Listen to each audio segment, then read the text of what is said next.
Uh, uh,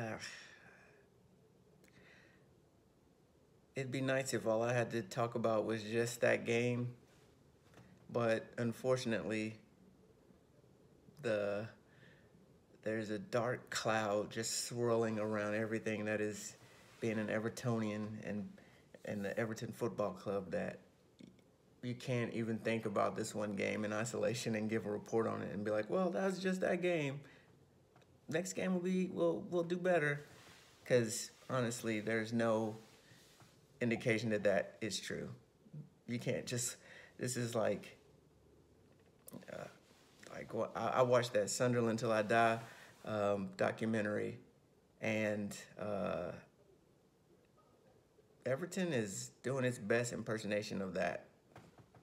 Like everything I saw in that documentary of a football team. I call it football. You proud of me, English fans? Uh, anyway, everything I saw in that documentary of a football team getting ready to be relegated is what I see now. Like down to the wire, losing the game right in the final seconds of a match, trying to desperately eke out a point. Oh, we need a point. And finding a new way to just let it all slip away. Like being on top of a game and then crumbling at the end. Terrible luck. Injuries. Injuries that are derailing the season. No one focal point in the team, that no leadership, other than the coach who is leading as best he can. I mean, you can argue whether or not Marco Silva is someone that the players are following and will really battle for. I mean, they say they will, and they say they want to, but they keep on losing their head in key moments of games, and maybe that's all Marco Silva. Maybe we're just seeing the best he can do. I hate to just even narrow this down to him, because after this week, like everything in the media coming out about board members wanting this manager versus that manager, and the director of football at odds with this idea, and is the director of football even doing what you think a director of football should be doing? Can he do it because, the majority owner and splits and all that kind of crap, splits in the boardroom? Can a director of football even work? There's just so much drama, and it seems like mismanagement going on at the club that, like I said, you can't. How can I just think about this one loss to Leicester and be like, we lost to Leicester, that's unfortunate? I think, like, this is a relegation stew, it looks like. This is like all the ingredients for relegation, man. Even though we're barely over the relegation spots, like, I think we're 1 point above it. Like, when you look at the teams, like, I think Norwich City, who beat us last week, drew with Arsenal.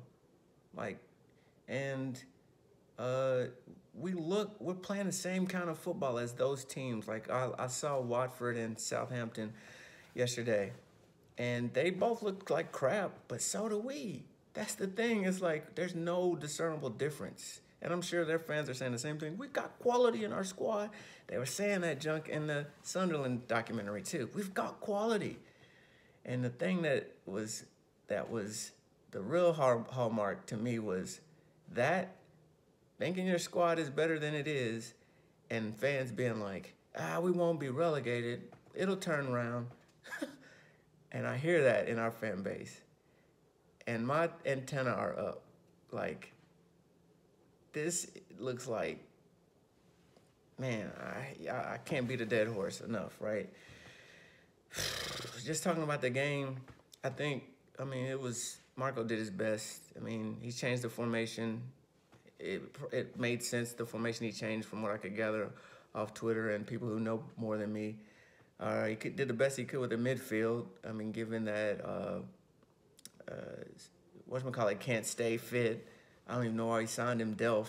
He's of no use, really. Like, maybe one game he's been of consequence to something positive on the field, but he's usually hurt or doing something stupid. To me, I don't really like Fabian Delph.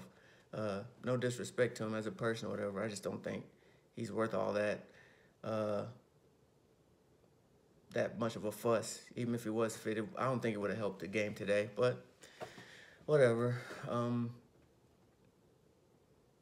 We sat back and we countered and scored. Richarlison's header was awesome. It was a nice play between Iwobi to Sidibe to Richarlison, who just bulleted it in. It was a nice goal, man. And it looked like we were playing a classic, just suck the life out of the stadium game, man. Like, if I was a Leicester fan, I'm sure that first half I would have been, like, really frustrated because Everton was just sitting back saying, okay, play through us. And Leicester just looked like same old Leicester to me. I mean, I've heard everything about how they're in good form or whatever, but they weren't like tearing us apart. I mean, they had some chances, but it wasn't like every time they came down you thought, oh no, here they come. But slowly but surely, we stopped playing that way for some reason. Like, and I'm not a tactical guru, but I just remember thinking, why are we pressing them? Just keep playing the same boring football, stay back, and try to be tight and counter. But as the game ebbed on into the second half, it's like we were pressing again, and I can only imagine that was just giving them space, and they started to look like their midfield was dominating ours, which is not hard, given that our first and second choices are all injured.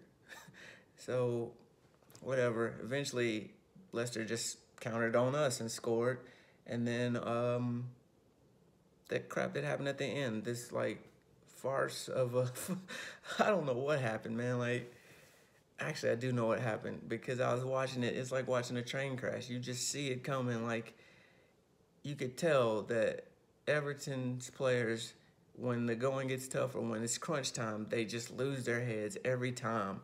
And this time was no different. Like, all they had to do was just get one foot on the ball. It's just sort of bouncing around in midfield between a couple players, and we lose every 50-50, and they just go down the field and tuck it away. Like, and then VAR was there to give you one little last hope that, oh, maybe VAR will be in our favor again.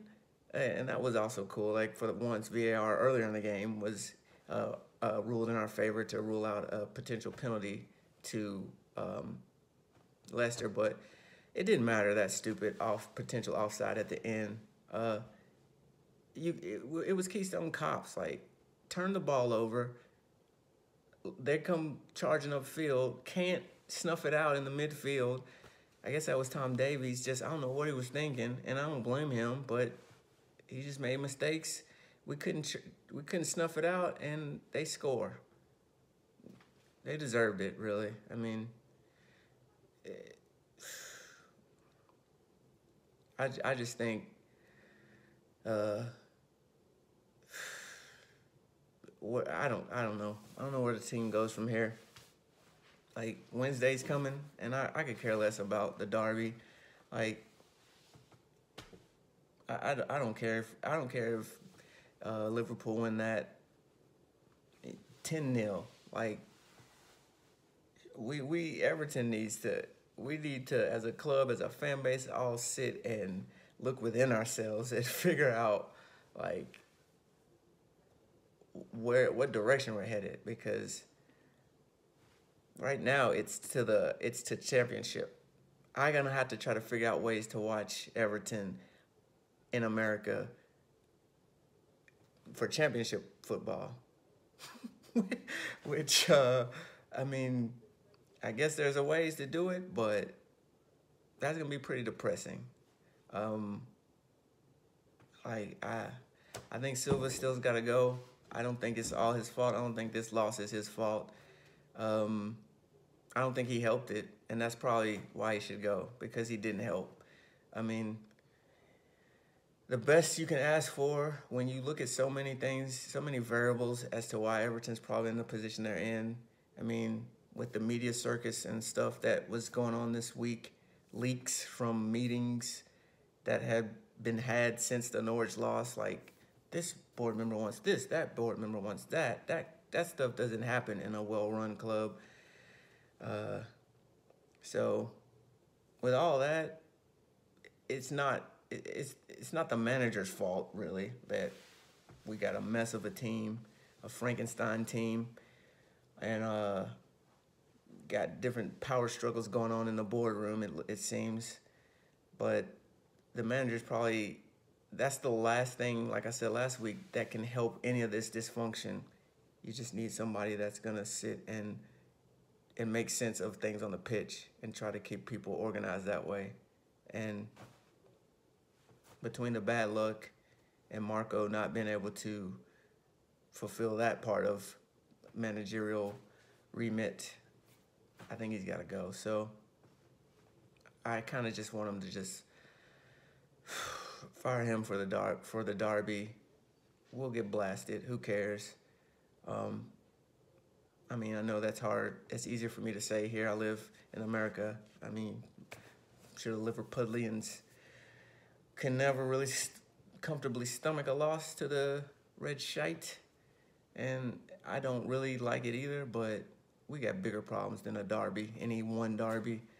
And I don't know who you get in, but we just need somebody that can come in and arrest, can stop the bleeding.